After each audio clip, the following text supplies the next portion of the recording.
பயமுறுத்துறதுக்கும், அமானுஷ்யப்படுத்துறதுக்கும் தினமும் பலவிதமான கற்பனையான பேய் கதைகளை சின்ன சின்ன உண்மை சம்பவங்களை அடிப்படையாக்கிட்டு சொல்லிட்டு வரோங்க.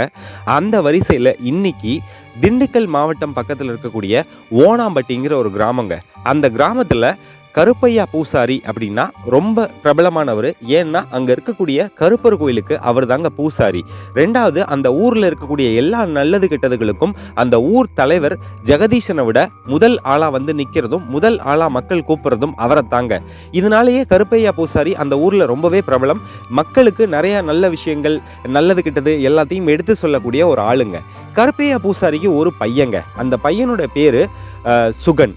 சுகனுக்கு சின்ன வயசுல இருந்தே பேச்சு திறன் கிடையாதுங்க. ஏன்னா அவன் ஒரு பிறவி ஊமை.